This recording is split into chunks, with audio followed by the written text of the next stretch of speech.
Bonjour, Noémie Papon, je suis chef de projet chez Okavango Énergie. Okavango Énergie, c'est un cabinet de conseil en performance énergétique qui est spécialisé dans l'industrie. Le métier d'Okavango, c'est d'accompagner tous les clients industriels pour améliorer leur performance énergétique.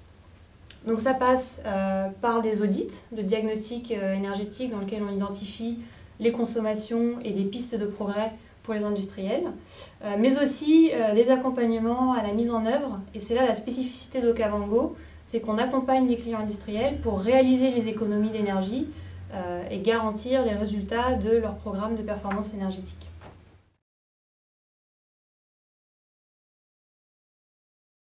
La performance énergétique, c'est aujourd'hui un enjeu de compétitivité pour les industriels.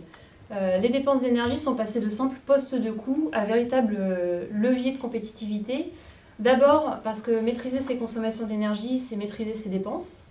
Ensuite, parce qu'on réduit son impact environnemental, qui est un enjeu clé aujourd'hui.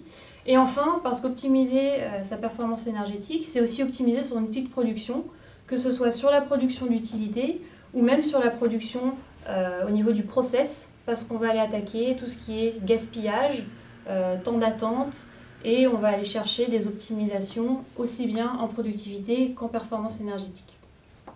Aujourd'hui, les industriels, suite à l'obligation d'audit qui a été mise en place en 2015, connaissent leur consommation d'énergie et ont souvent identifié des pistes d'économie suite à ces audits. Pour autant, l'enjeu, c'est de mettre en œuvre ces actions et c'est parfois la partie la plus compliquée.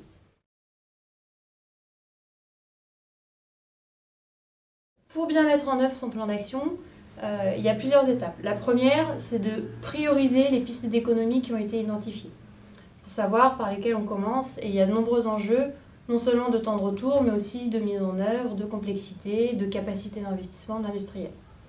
Le deuxième point, c'est de mettre en œuvre ce plan d'action, de le réaliser de manière opérationnelle, de le faire vivre avec les équipes et avec l'ensemble des personnes qui doivent le réaliser.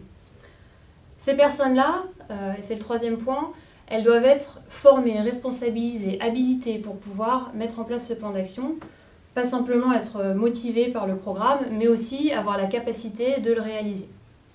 Le quatrième point, c'est d'assurer un suivi qui soit structuré de ce programme, avec des indicateurs qui sont pertinents, qui permettent de vérifier la bonne atteinte des objectifs, des cibles, et de détecter les éventuelles dérives.